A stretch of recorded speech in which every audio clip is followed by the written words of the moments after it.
Hello అండి. నమస్తే. ఈరోజు ప్రధాన పత్రికలైన ఈనాడు, సాక్షి వాటి యొక్క ముఖ్యమైనటువంటి ఉద్దేశాల గురించి చూద్దాం. ఈరోజు ఈనాడులో 2 ఎడిషనల్స్ ఉన్నాయండి. మెయిన్ ఎడిషనల్స్ వాటి యొక్క విశిష్టల గురించి చూద్దాం.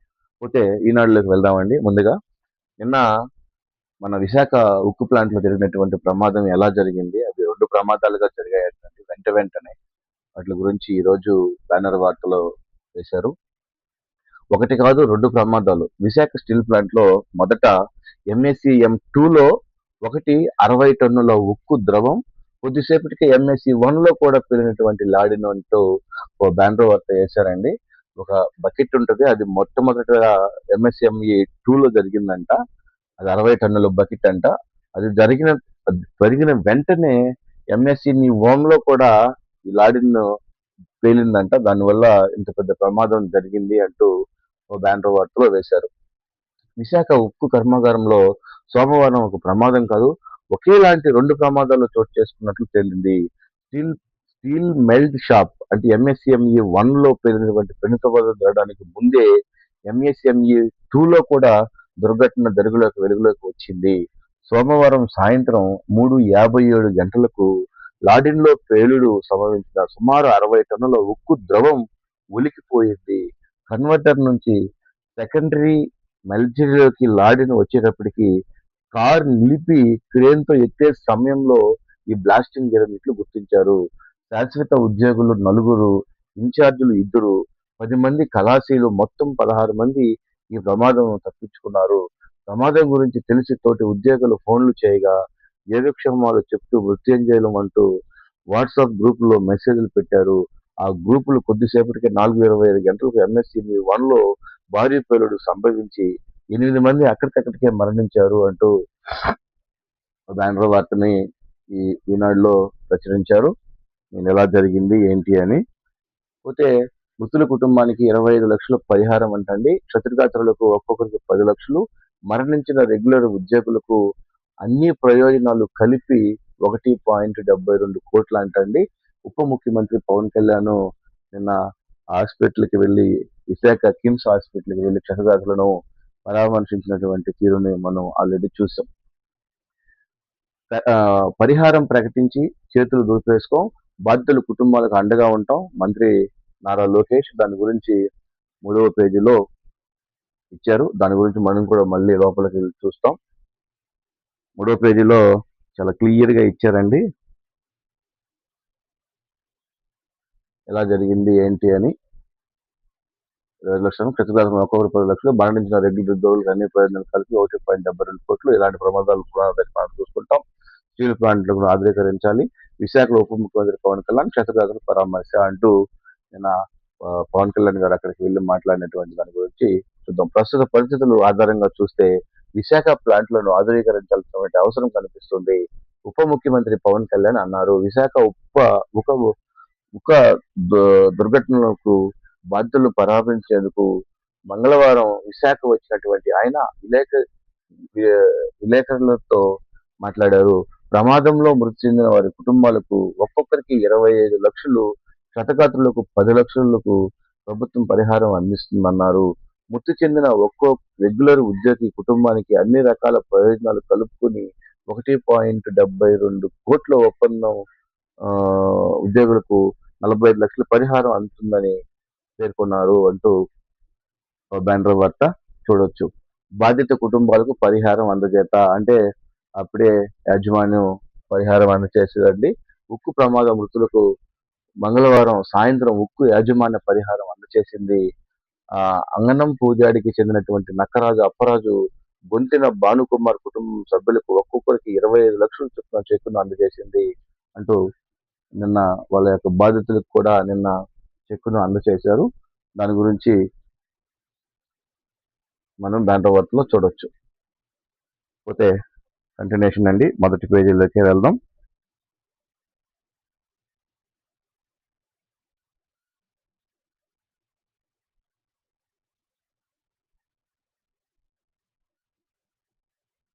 పోతే ఆర్థిక వ్యవహారాల పర్యవేక్షణకు ఏఐ టాస్క్ ఫోర్స్ ని ఏర్పాటు చేశారంటండి.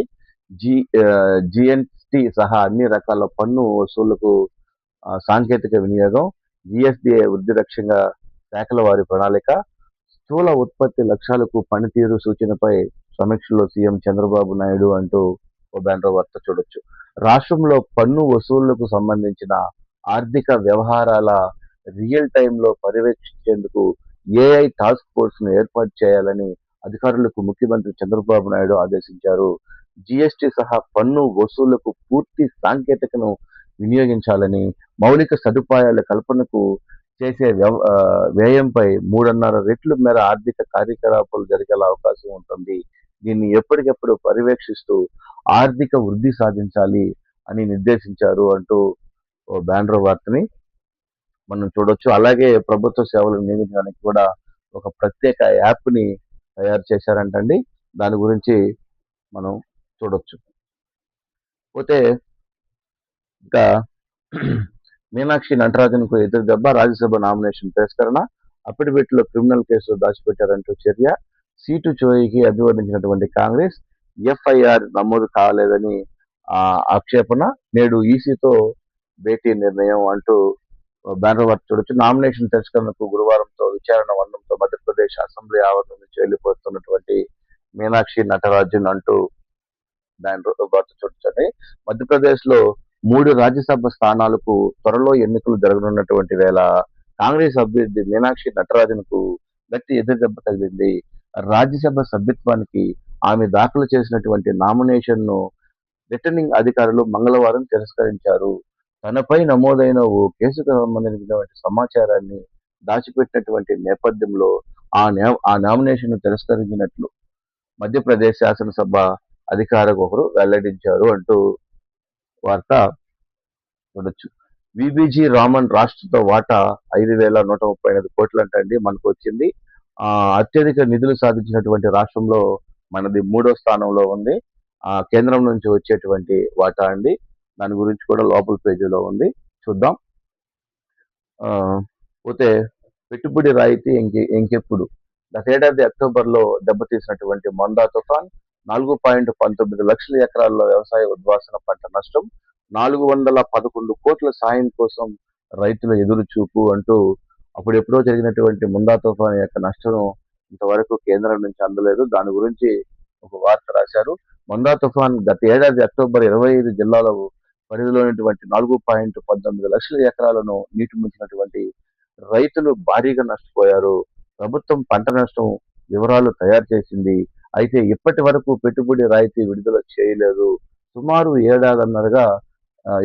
ఏడాదిన్నర నెలలుగా రైతులు ఎదురు చూస్తున్నారు. వ్యవసాయ పంటలు నష్టానికి సంబంధించినటువంటి 391 కోట్లు, ఉద్యాన పంటలకు 20.92 కోట్లు, మల్బరీ తోటల నష్టానికి 4.43 లక్షలు పెట్టుబడి రాయితీ ఇవ్వాల్సి ఉందని ప్రభుత్వం లెక్క తేల్చింది. ఎప్పుడిస్తారనే విషయంపై ఇప్పటికీ స్పష్టం లేదని రైతులు చెబుతున్నారు. ఖరీఫ్ మొదలవుతున్నటువంటి నేపథ్యం అయినా విడుదల చేస్తే పెట్టుబడులు ఉపయోగం లేదని రైతులకు ప్రభుత్వం కోరుకుంటుంది అంటూ అప్పుడెప్పుడో జరిగినటువంటి మందా తుఫాన్ గురించి ఇంతవరకు కేంద్రం నుంచి ఎలాంటి రాయితీ అందలేదు అంటండి. దాని గురించి బ్యానర్ వార్తలో రాశారు. ఇదండి. ఇంకోటండి, హార్మోజ్ సమీపంలో, ఇవి ఇంటర్నేషనల్ వార్తలు, కంటిన్యూషన్ గా చెప్పేసుకున్నాం. మనం మొబైల్ యాప్ ద్వారా చెప్పుకుంటున్నాం కాబట్టి. హార్మోజ్ సమీపంలో కూడినటువంటి అమెరికా అపాచీ అంట. హార్మోజ్ సమీపంలో అమోజీ కాక చెందినటువంటి అపాచీ హెలికాప్టర్లో కూలిపోవడం తాజాగా ఉద్రిక్తతకు మరింత పెంచింది. ఇరానే దీన్ని కూల్చేసిందన్న అగ్రరాజ్య అధ్యక్షుడు డొనాల్డ్ ట్రంప్ ప్రతీకార దాడులు చేస్తామని ప్రకటించారు. ఒమాన్ తీరం వెంబడి హార్మోజ్ సమీపంలో మంగళవారం తెల్లవారుజామున గస్తీ తిరుగుతుండగా మిలిటరీ హెలికాప్టర్ AH-64 అపాచీ కూలిపోయింది. అందులో తమ 2 పైలట్లను ఓ డ్రోన్ బోట్ సహాయంతో అమెరికా రక్షించిందంటండి. దాని గురించి ఏది జరిగినా మన ట్రంప్ ఇంకొక దేశం మీద తోసి వాళ్ళ మీద యుద్ధానికి వెళ్ళడానికి సిద్ధంగా ఉన్నాడు. ప్రయోగానికి సిద్ధంగా 12 అణువార్ హెడ్లంట. తొలిసారిగా మోహరించినటువంటి భారత్ దశాబ్దాల వ్యూహంతో పెనుమార్పు అంటూ బ్యానర్ వార్తను మనం చూడొచ్చు. అణుస్త్రాల ప్రయోగ సన్నిద్ధమైనటువంటి ఇప్పటి వరకు ఆ, సంయమనం పాటించు వచ్చినటువంటి భారత్ ఆ విభాగంలో స్వస్తి పలికిందా? ప్రయోజనానికి సిద్ధమైనటువంటి స్థితిలో 12 అణు వార్ హెడ్లను తొలిసారిగా మోహరించిందా? సన్ఫీల్డ్ రీసెర్చ్ ఇన్స్టిట్యూట్ ఆఫ్ తాజా నివేదిక అది నిజమని చెప్తోంది. ప్రత్యర్థిపై తాము మొదట అణుదాడికి దిగుతున్నది భారత్ విధానం. తాను విభాగంపై అణ్వస్త్ర ప్రయోగం జరిగితే ప్రతీకారంగా మాత్రమే అదే తరహాలో బదులివ్వాలన్న విషయాన్ని నియమాన్ని పెట్టుకుంది. దశాబ్దాలుగా భారత్ అణువారి హెడ్లను వాటి లక్ష్యాలపైకి చేరే లాంచర్ వ్యవస్థలను వేరువేరుగా భద్రపరుస్తోంది. సాంకేతికతల అంశంతో ఆ, భారత్లో ఇలాంటి వ్యూహాన్ని అనుసరించేటువంటి అంచనాలను చాలా కాలంగా ఉండేది. అయితే ఇలాంటి క్షిపణులను సత్వర ప్రయోజనాలకు వీలు కలిగించే వానిస్టర్లతో ఉపయోగించాలని చేపడుతున్నటువంటి చర్యలు సముద్ర జలమార్గాలతో రక్షణాత్మకంగా శక్తి నిర్వహించడాన్ని బట్టి చూస్తే శాంతి కాలంలో తన వార్ హెడ్లతో కొన్నిటిని తొలిసారిగా లాంఛనాలతో అనుసంధానం కల్పించేటువంటి వ్యూహంతో ఉన్నట్టు ఒక భారత రాశారండి.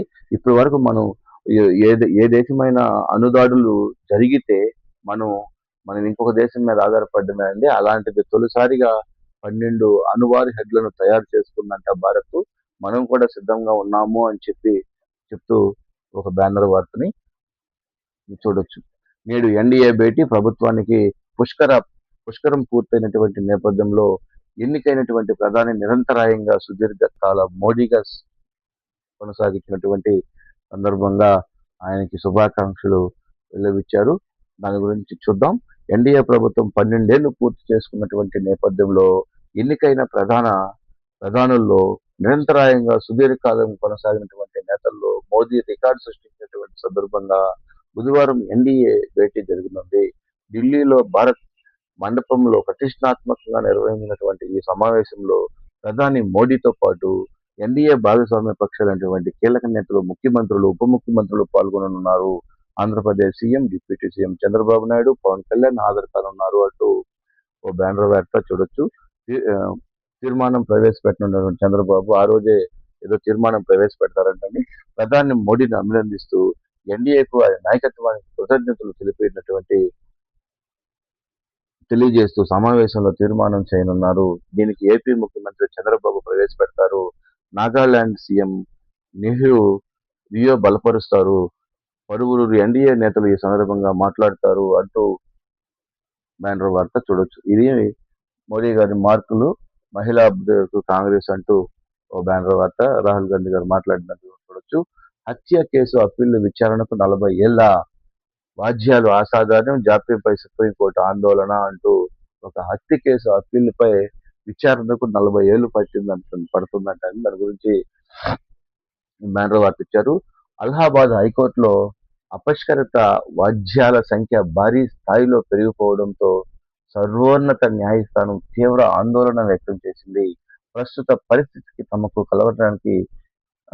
కలవరానికి గురిచేస్తుంది అని జస్టిస్ ప్రశాంత్ కుమార్ మిశ్రా, జస్టిస్ చందూర్కర్ ధర్మాసనం పేర్కొంది. దశాబ్దాల తరబడి పోగుపడినటువంటి వాణిజ్య పరిష్కారాలకి ఎలాంటి వినూత్న విధానాలు అనుసరిస్తున్నారంటూ హైకోర్టును ప్రశ్నించింది. చూడండి మన న్యాయస్థానం ఎంత ఇదిగా ఉందో దానికే ఒక ఉదాహరణ. సోదరుణ్ణి కాల్చి చంపినటువంటి కేసులో కాన్పూర్ స్పెషల్ కోర్టు తనకు జీవిత ఖైదు విధించినటువంటి దాన్ని సవాల్ చేస్తూ విజయ్ సింగ్ అనేటువంటి వ్యక్తి 1885లో అలహాబాద్ హైకోర్టులో అప్పీల్ దాఖలు చేశాడు. ఈ ఏడాది ఫిబ్రవరి 9న దాన్ని హైకోర్టు కొట్టివేయడంతో సుప్రీంకోర్టు ఆశ్రయించారు. ఈ కేసు విజయాల సందర్భంగా 40 ఏళ్లకు పైగా నిందితుడిని అపష్కరించడంగా ఉండడంపై సుప్రీంకోర్టు ధర్మాసనం ఆందోళన వ్యక్తం చేసింది అంటూ ఒక బ్యానర్ వార్త చూడొచ్చండి. ఇంకోటండి, చెక్ బౌన్స్ కేసులో తీర్పు చౌర్యం, మరో వాణిజ్యంలో నిర్ణయాన్ని కాపీ పేస్ట్ చేసినటువంటి మెజిస్ట్రేట్ అంట. ఒక కేసుని దాన్ని కాపీ పేస్ట్ చేశారంట. చెల్లని చెక్కు కేసులో ఢిల్లీలో ట్రయల్ కోర్టు మెజిస్ట్రేట్ వ్యవహరించినటువంటి తీరు తీవ్ర విమర్శలకు గురి చేస్తుంది. మరో వాణిజ్యంలో వెలువడినటువంటి తీర్పును యథాతథంగా కాపీ కొట్టి నిందితుడిని నిర్దోషిగా ప్రకటించినటువంటి తీరును అప్పిలేట్ న్యాయస్థానం తీవ్రంగా తప్పుపట్టింది. వివాదాల స్పందన తీర్పును రద్దు చేయడంతో పాటు కేసు పునః విచారణకు సిఫారసు చేస్తూ ఢిల్లీ అదనపు special judge Hargur Varinder Singh judge కీలక వ్యాఖ్యలు చేశారు అంటూ ఒక విచారణ ఈ కేసులో ఉన్నటువంటి న్యాయమే ఇంకొక కేసులో ఇచ్చినట్టు కాపీ పేస్ట్ చేసినట్టు ఇచ్చేసారండి. దాని గురించి చూడొచ్చు.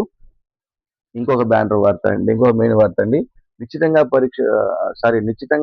పరీక్షకు సిద్ధం కాండి, తప్పులు పునరావృతం కానివ్వం, నీటిపై కేంద్ర మంత్రి ధర్మేంద్ర ప్రధాన్ హామీ అంటూ ఈ నీటి గురించి ఒక ఆ, చిన్న వార్త వచ్చిందండి. ఎప్పుడు పునరావృతం కావు నీటిపై అని అంటారు, కానీ ఇదేమీ ఉండదండి. ఆ కష్టం విద్యార్థులకి తల్లిదండ్రులకి తప్ప ఆ బాధలు వీళ్ళకి ఎవరికి తెలియదు అనేది నా ఆలోచన. ఎలాంటి అవాంతరాలు తప్పిదాలు లేకుండా ఈ నెల 21న నీట్ యూజీ నిర్వహించేందుకు ఏర్పాటు చేస్తున్నామని కేంద్ర విద్యాశాఖ మంత్రి ధర్మేంద్ర ప్రధాన్ తెలిపారు. అభ్యర్థులు అభ్యర్థులు నీట్ కోసం తన చదువులపై దృష్టి కేంద్రీకరించాలని మంగళవారం సూచించారు. ప్రశ్నాపత్రం రూపకల్పన నుంచి దాన్ని పరీక్షా కేంద్రాలు చేరే వరకు అన్ని విషయాల్లో ప్రభుత్వం మరింత జాగ్రత్తలు వహిస్తుందన్నారు. మరి ఇంతకుముందు ఏమైంది సార్? తర్వాత జైపూర్లో బాణసంచా పేలుడు భవనం అంటే జైపూర్లో బాణసంచా పరిశ్రమలో పేలుడు 8 మంది సజీవ దహనం అంటూ బ్యానర్ వార్తలో చూడొచ్చు. రాజస్థాన్లో జైపూర్లో ఉన్నటువంటి కో నగోరియన్ ప్రాంతంలో ఓ ఇంట్లో అక్రమంగా నిర్వహించినటువంటి బాణసంచా పరిశ్రమలో మంగళవారం పేలుడు సంభవించింది. ఈ సంఘటనలో 8 మంది సజీవ దహనం అయ్యారు అంటూ వార్త చూడొచ్చు. 36 అంతస్తుల భవనంపై నుంచి పడి భారత సంతతి కుటుంబం మృతంట. దాని గురించి చూడొచ్చండి. దేశమేమి ధర్మసత్రం కాదు, లవ్ ల్యాండ్ జిహాదీలపై అప్రమత్తంగా ఉండాలి ఉత్తరప్రదేశ్ ఉప ముఖ్యమంత్రి యోగి ఆదిత్యనాథ్ అంటూ వార్త ఇచ్చారు. పోతే ఇంకొక మెయిన్ ఎడిషన్ ఉందండి, దాని గురించి కూడా పోదాం. ఈరోజు ఈనాడులో 2 మెయిన్ ఎడిషన్ ఇచ్చారు, దాని గురించి చూద్దామండి. ఇంకొక చాలా ఇంపార్టెంట్ అయినటువంటి అవుతుందండి. పీఓకేలో పాక్ రక్తపాతం, సైన్యం కాల్పుల్లో 30 మందికి పైగా మృతి అంటూ బ్యానర్ వార్తను చూడొచ్చు. 200కు పైగా మందిగా గాయాలంట. పాకిస్తాన్ ఆక్రమిత కాశ్మీర్లో పీఓకేలో మరోసారి నెత్తురోడింది. జాయింట్ అవీమా యాక్షన్ కమిటీపై నిషేధిత వ్యతిరేకంగా నిరసనలు చేస్తూ పౌరులపై పాక్ సైన్యం కాల్పులు జరిపింది. ఈ క్రమంలో 30 మందికి పైగా ప్రాణాలు కోల్పోయినట్లు పాక్ ప్రభుత్వం తెలిపింది. 200 మంది వరకు గాయపడ్డారు. అనేక మంది పోలీసులు అరెస్ట్ చేశారు. మృతుల సంఖ్య అంతకంటే ఎక్కువగా ఉంటుందని ప్రభుత్వం కావాలని వివరాలను బయటికి రానివ్వడం లేదని జేఏసీతో పాటు స్థానికులు ఆరోపిస్తున్నారు. పౌర సామాజిక కూటమిగా ఏర్పడ్డ జేఏసీ పీఓకేలో ఆర్థిక రాజకీయాలకు సంబంధించినటువంటి ప్రభుత్వాన్ని ప్రశ్నిస్తోంది. స్థానిక అసెంబ్లీలో కాశ్మీరేతర పాకిస్తానీలకు 12 సీట్లు రిజర్వ్ చేయాలని పాక్ చట్టం చేసింది. అలా చేయడం వల్ల స్థానికులకు ఒక హక్కు దెబ్బతింటుందంటే జేఏసీ ఉద్యమిస్తోంది. దీంతో ఉగ్రవాదుల సంబంధాలు ఉన్నాయని ఆరోపిస్తుంది అంటూ బ్యానర్ వార్తలో మనకు వేశారు. పోతే డిసెంబర్ నుంచే కాకినాడ గేట్వే పోర్టు కార్యకలాపాలు అంటండి. డిసెంబర్ నుంచే కాకినాడ పోర్టు రెడీ అవుతుంది. దాని గురించి వేశారండి. కాకినాడ జిల్లా తొడంగి మండలంలో 6వ ఇన్స్ట్రా నిర్మిస్తున్నటువంటి కాకినాడ గేట్వే పోర్టు మరో 6 నెలల్లో అందుబాటులోకి రానుంది. తూర్పు తీర ప్రాంతంలో వాణిజ్యంలో కీలకమైనటువంటి వాడరేవుగా ఇది మారనుంది. ఈ ప్రైవేట్ పోర్టుకు ప్రభుత్వం అన్ని విధాలా సహకరించడంతో పనులు జోరుగా సాగాయి. ఓవైపు బ్రేక్ వాటర్ పనులు పూర్తి చేస్తూనే మరోవైపు బెర్తల నిర్మాణాలను ముమ్మరం చేశారు. ఒప్పందం ప్రకారం 2028 జూన్ నాటికి 3 బెర్తలతో తొలిదశ పనులు పూర్తి చేసే అవకాశం ఉందని, ఈ ఏడాది డిసెంబర్ నుంచే పోర్టు కార్యకలాపాలు మొదలు పెడతామని యాజమాన్యం భావిస్తోంది. అందుకు తొలుత ఒక బెర్తను సిద్ధం చేసి మిగతా 2 బెర్తలను వచ్చే 2 ఏళ్లలో పూర్తి చేయాలని చూస్తుందంట. ఒక మంచి విషయం చేశారండి. పోతే జోజిలా సొరంగం మార్గం పూర్తి తుది అడ్డంకును పేల్చినటువంటి కేంద్ర మంత్రి గడ్కరీ మెగా ఇంజనీరింగ్ సంస్థకు ప్రశంసలు అంటూ దాని వద్ద చూడొచ్చు. జమ్మూ కాశ్మీర్ లద్దోర్ల మధ్య జోజిలా ప్రాంతంలో సముద్ర మట్టానికి 11,578 అడుగుల ఎత్తులో నిర్మిస్తున్నటువంటి 13.153 కిలోమీటర్ల సొరంగ మార్గ తవ్వకం పనులు మెగా ఇంజనీరింగ్ ఇన్ఫ్రాస్ట్రక్చర్ విజయవంతంగా పూర్తి చేసింది. ప్రపంచంలోని అత్యంత ప్రాంతంలో నిర్వహిస్తున్నటువంటి సొరంగం మార్గం ఇది. మంగళవారం జరిగినటువంటి తుది బ్రేక్ త్రూ కార్యక్రమంలో సొరంగం 2 వైపులా కలిపే తుది అడ్డంకిని పేల్చేందుకు కేంద్ర రోడ్డు రవాణా శాఖ మంత్రి నితిన్ గడ్కరీ పేల్చారంట. దాని గురించి వార్త చేశారు. అర్బన్ ఛాలెంజ్ ఫండ్ కు 14,400 కోట్లు 3 రోజుల్లో కేంద్రం నుంచి మంజూరికి ప్రణాళిక అంటూ ఒక వార్త వేశారు. నగరాలు, పట్టణాల్లో మౌలిక సదుపాయాల కల్పనకు మరో 6,000 కోట్ల విడుదల ప్రాజెక్టుకు ఈ నెలాఖరులో కేంద్రం నుంచి ఆమోదం పొందేందుకు రాష్ట్ర ప్రభుత్వం ప్రయత్నిస్తోంది. 36 పురపాలక నగర సంస్థల్లో ఇందుకు సంబంధించినటువంటి సమగ్ర ప్రాజెక్ట్ నివేదికను సిద్ధం చేస్తున్నారు. పెరుగుతున్నటువంటి పట్టణ ప్రజల అవసరాల మేరకు 24 గంటలు ప్రజల రక్షిత తాగునీటి సరఫరా, మరుగునీటి వ్యవస్థలకు ఘన వ్యర్థాలు నిర్వహించి, వరద నీటి కాలువలు, రహదారులు, వీధి దీపాలు వంటి సదుపాయాలు మెరుగుపరచడానికి ప్రణాళిక. నగరాల, పట్టణాల్లో మౌలిక సదుపాయాల కల్పనకు కేంద్ర ప్రభుత్వం అర్బన్ ఛాలెంజింగ్ ఫండ్ 6 లక్షల కోట్లు విడుదల చేయనుందంట. దాని గురించి వార్త రాశారు. పోతే 392 మంది వైద్యుల నియామానికి వెబ్ కౌన్సిలింగ్ అంటండి. జాతీయ ఆరోగ్య మిషన్ కింద ఎంపిక చేసినటువంటి 392 మంది వైద్యులకు తొలిసారిగా వెబ్ కౌన్సిలింగ్ ద్వారా పోస్టింగ్లు ఇస్తున్నట్లు వైద్య ఆరోగ్య శాఖ మంత్రి సత్యకుమార్ యాదవ్ తెలిపారు. ఏపీ వైద్య సేవల నియామక బోర్డు జారీ చేసినటువంటి ప్రక్రియ ద్వారా మెరిట్ ప్రతిపాదన ఒప్పందం విధానం ఎంబీబీఎస్ అర్హతతో వీరికి ఎంపిక చేస్తున్నట్లు మంగళవారం ఓ ప్రకటనలో పేర్కొన్నారు. పట్టణ ఆరోగ్య కేంద్రంలో 173 మంది, సిహెచ్సి ప్రాంతీయ జిల్లా ఆసుపత్రిలో ఎన్సిసి క్లినిక్ నిర్వహణకు అవసరమైనటువంటి కోసం 99 పోస్టులు, శిశు సంరక్షణ కోసం అవసరాలకు 70, న్యూట్రిషన్ రిహాబిలిటేషన్ సెంటర్ కోసం 12 ఇట్లా ఈ వైద్య నియామకానికి వెబ్ కౌన్సిలింగ్ ద్వారా 392 మందిని ఇచ్చారంట అండి. దాని గురించి చేశారు. ఉపాధి హామీ పథకంలో వీడియో కాల్తో అక్రమాలకు కొత్త దారులు, పనికి రాకపోయినా ఖాతాలకు వేతనాలు, పర్యవేక్షణతో లోపంతో క్షేత్రస్థాయి సిబ్బంది అక్రమాలు అంటూ ఒక వార్త వేశారండి. ఈ ఉపాధి హామీ పథకాలు, ఉపాధి కూలీలు ఉంటారు కదా అండి, దానికోసం ఎన్ని రకాలైనటువంటి యాప్లు తీసుకొని వచ్చినా మన వాళ్ళు దానికి సక్రంగా ఏదో ఒక అడ్డదారులు కనుక్కుంటారు. ఈ మేటులు ఉంటారు కదా, వాళ్ళు సహకరించి, పైన ఉన్న వాళ్ళు సహకరించి, వాళ్ళు పనికి రాకపోయినా ఆ డబ్బులు ఏదో ఒక రూపంలో తీసేసుకుంటారు. దాని గురించి వార్త చేశారు. వాళ్ళు పనికి రాకపోయినా ఖాతాలో వేతనాలు అంటండి, పర్యవేక్షణ లోపంతో క్షేత్రస్థాయి సిబ్బంది అక్రమాలు, పని ప్రదేశానికి రావాల్సినటువంటి అవసరం లేదు, వీడియో కాల్ ద్వారా ముఖ ఆధారిత హాజరు తీసుకుంటారు. మీరు ఎక్కడ ఉన్న పని మొదలయ్యే సమయానికి వీడియో కాల్ చేస్తే చాలు, మిగతా వ్యవహారం అంతా మేట్లు, ఫీల్డ్ అసిస్టెంట్లు చూసుకుంటారు. హాజరు ఆధారంగా వేతనాలు బ్యాంక్ ఖాతాలో జమ అవుతాయి. అందుకు వాటితో నుంచి 50% ఫీల్డ్ అసిస్టెంట్కి ఇవ్వాల్సిందే అంటూ ఒక వార్త వేశారు. పని జరుగుతున్నప్పుడు, మొదలైనప్పుడు మీరు ఎక్కడన్నా ఉండండి, వీడియో కాల్ చేస్తే ఆ వీడియో కాల్ చూపించుకొని వీళ్ళు ఫేస్ పంచింగ్ తీసుకుంటారు. దాంట్లో వచ్చే డబ్బులు 50%, సగం ఎంతైతే వస్తుందో దాంట్లో సగం ఫీల్డ్ అసిస్టెంట్కి ఇచ్చేసి సగం మన లబ్ధిదారి ఖాతాలో పడుతుందంట. దాని గురించి ఇచ్చారు. ఒక సగం అంటే ఇట్లా లెక్కేసుకుంటూ పోతే ఎంత, ఒక 100 మంది మీద ఎంత అవుతుంది అనేది లెక్కేసుకుంటే ఇది చాలా పెద్ద అమౌంట్ అండి. దాన్ని ఎవరూ ప్రశ్నించరు. చూద్దాం.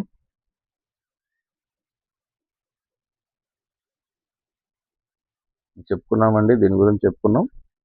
శ్రీవారిని దర్శించుకున్న ఏపీ హైకోర్టు న్యాయమూర్తి రాజ్యసభ అభ్యర్థులు 4 నామినేషన్లకు ఓకే. 21 మంది అన్నాడీఎంకే ఎమ్మెల్యేలకు అనర్హత వేటు, తమిళనాడు శాసనసభాపతి ప్రకటన అంటూ బ్యానర్ వార్త చూడొచ్చండి. తమిళనాడులో 21 మంది అన్నాడీఎంకే ఎమ్మెల్యేలపై అనర్హత వేటు వేయట్లేదని ఆ రాష్ట్ర శాసనసభాపతి జై.సిడి ప్రభాకర్ ప్రకటించారు. సచివాలయంలో మంగళవారం ఆయన మీడియాతో మాట్లాడుతూ ఈవీకే మద్దతిచ్చినటువంటి అన్నాడీఎంకేకు చెందిన 25 మంది ఎమ్మెల్యేలు అనర్హత ప్రకటించాలని కోరుతూ ఆ పార్టీ ప్రధాన కార్యదర్శి ఎడప్పూడి పళనిస్వామి తరఫున మొదటి పిటిషన్ అందింది. ఆ పార్టీ ఎమ్మెల్యేల వ్యవహారంలో మొత్తం ఆయన 4 లేఖలు పంపారు. 21 మంది ఎమ్మెల్యేలు క్షమించినట్లు ఇచ్చినటువంటి లేఖ కూడా అందులో ఉంది. దాంతో టీవీకి మద్దతు ఇచ్చినటువంటి ఆ ఎమ్మెల్యేలపై అనర్హత వేటు వేయట్లేదు మిగతా నలుగురు ఎమ్మెల్యేలపై చర్యలు ఉపక్రమించాం. ఆ నిర్ణయం త్వరలో ప్రకటిస్తామని బ్యానర్ వార్త చూడొచ్చండి.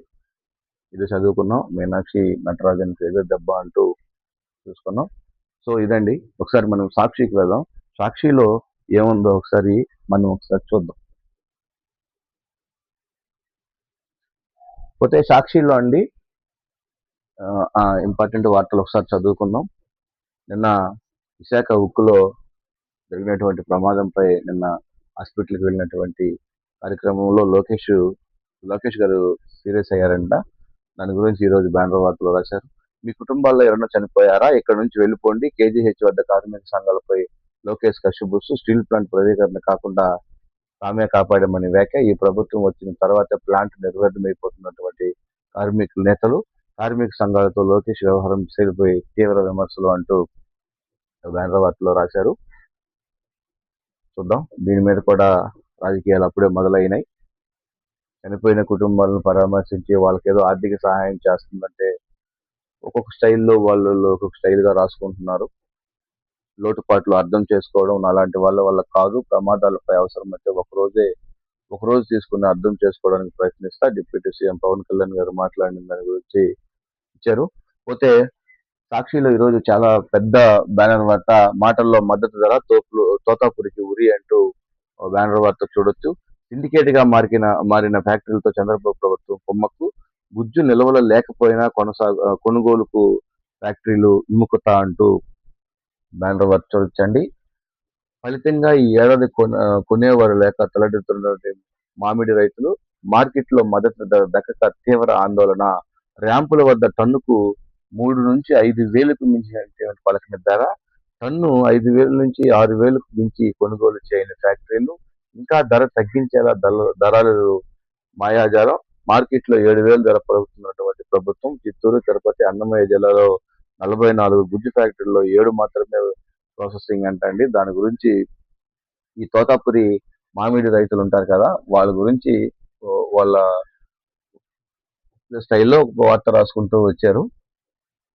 అయితే ఇవన్నీ రోడ్ల మీద పోసి ట్రాక్టర్లతో తొక్కిచ్చి మన మాజీ ముఖ్యమంత్రి గారు వస్తే వాళ్ళకి ఆటోమేటిక్ గా బాగుంటుందండి. ఇంతకు ముందు జరిగింది కదా ఇలాంటి ఘటన ఒకటి, దాని గురించే చూశారు. పోతే ఖనిజాలపై ప్రత్యేక విమానాల భారం అంట వేశారండి. అటు ఎండలు ఇటు పిడుగులు, ఇది మాత్రం నిజం. ఈ వాతావరణంలో చాలా విచిత్రమైనటువంటి మార్పులు ఉన్నాయి. దాని గురించి చేశారు. 2 వాహనాలు డ్రైవర్ సజీవ దహనం అంటండి. అనంతపురం జిల్లా విదేశాల మండలంలో జలార్కొల్లు క్రాస్ సమీపంలో NH 150లో టోల్ ప్లాజా దగ్గర మంగళవారం 2 లారీలు ఢీకొని ఒకసారిగా మంటలు రేగాయంట. దాని గురించి రాశారు. రాజ్యసభ ఎంపీ అభ్యర్థుల నామినేషన్లకు ఆమోదం అంటూ చూశారు. ఇదేనండి తోతాపూరి. దాని గురించి తిరుపతిలో పార్టీ శ్రేణులతో కలిసి నలుదోసులు ధరించి బైఠాయించిన బొమ్మ కరుణాకర్ రెడ్డి, భూమన అభిరాయ్ రెడ్డి తదితరులు అంటూ బ్యానర్ వార్తలు చూడొచ్చండి. కాపురాలు కుప్పకూలిపోతున్నాయి. ఆడపిల్లలకు ఈ పొలాలనే కట్నంగా ఇచ్చామంటూ గుంటూరు జిల్లా ఉండవల్లిలో జరిగినటువంటి అధికారులతో నిలదీస్తున్నటువంటి గ్రామ రైతులు అంటూ ఏదో వీళ్ళని రెచ్చగొట్టేటువంటి ప్రయత్నాలు జరుగుతూనే ఉన్నాయి ప్రతిరోజు. మొక్కుబడి దరఖాస్తులతో భారీ మూల్యం. వైద్య విద్యపై చంద్రబాబు సర్కారు కుట్ర మరోమారు బట్టబయలు అంటూ చూస్తూ, పిడుగురాళ్ల వైద్య కళాశాల దరఖాస్తు పరిశీలన దశల్లోనే NMC తిరస్కరణ అంటండి. నరసరావుపేట ప్రభుత్వ ఆసుపత్రికి బోధన ఆసుపత్రిగా చూపిస్తూ సర్కార్ దరఖాస్తులు. పిడుగురాళ్ల ప్రాజెక్టు అసంపూర్ణంగా ఉండడంతో 2026-27 100 సీట్లు మంజూరు చేయలేమన్న NMCలు. వాస్తవానికి 2024కే ఎన్నికల నాటికే పురోగతి కళాశాల నిర్మాణం, ఆసుపత్రి నిర్మాణం పూర్తి. చంద్రబాబు గద్దెనెక్కినని ఏడాదిన్నరకు పైగా కళాశాల నిర్మాణం ఆపేసినటువంటి వైనం. PPPకి ఇవ్వడానికి ఉద్దేశపూర్వకంగా నిర్లక్ష్యం. ఫలితంగా విద్యార్థులకు తీరని నష్టం అంటూ బ్యానర్ వార్తలో చేశారండి. ప్రభుత్వ రంగంలో వైద్య విద్యపై చంద్రబాబు కుట్రపూరిత వ్యవహారం మరోసారి బట్టబయలైంది. ఏడాదన్నర పైగా పిడుగురాళ్ల వైద్య కళాశాల నిర్మాణాన్ని ఆపేసినటువంటి చంద్రబాబు సర్కార్ 2026-27 వంద ఎంబీబీఎస్ సీట్లు ఆ కళాశాల ప్రారంభించడానికి ప్రకటించింది. ఈ కార్యక్రమంలో కళాశాల అనుమతుల కోసం నేషనల్ మెడికల్ కమిషన్ మొక్కుబడిగా దరఖాస్తులు చేసి చేతులు దులిపేసుకుంటుంది. ఫలితంగా పరిశీలన దశలోనే ఎన్ఎన్ఎస్సిలు దరఖాస్తులు తిరస్కరించింది. బోధనాస్పద అందుబాటులో లేకపోవడం, కళాశాలలో వసతులు అసంతృప్తిగా ఉండడం, దీనివల్ల ఆ, దీని పీపీపీ మోడల్స్ ఇస్తున్నట్టు చేశారండి సాక్షిలో. 5 వర్కింగ్ గ్రూపులుగా స్పెషల్ పోలీస్ పునర్వ్యవస్థీకరణ దిశగా ఏపీ పోలీసులు 6 నెలల్లో అధ్యయనం, డిజైన్ ఖరారు, పోలీస్ శాఖ ప్రతిపాదనకు సూత్రధాయ ఆమోదం అంటూ చూడొచ్చు. $1,00,000 H1B ఫీజు రద్దు, చట్ట విరుద్ధమన్న మసాజుసెట్స్ ఫెడరల్ కోర్టు స్వాగతించినటువంటి ఎన్ఆర్ఐ సంస్థలు, ఉన్నత న్యాయస్థానాలు ఆక్షేపించినటువంటి ప్రభుత్వం అంటూ మన ట్రంప్ గారు ప్రతిరోజు ఏదో ఒక వార్తతో నిలుస్తూనే ఉంటారు. సో ఇదండి సాక్షిలో మెయిన్ ఎడిషన్. సాక్షిని కొంచెం స్పీడ్గా చెప్పుకున్నాం. కంటెంట్ నచ్చితే ప్లీజ్ లైక్ చేయండి, సబ్స్క్రైబ్ చేయండి. Thank you.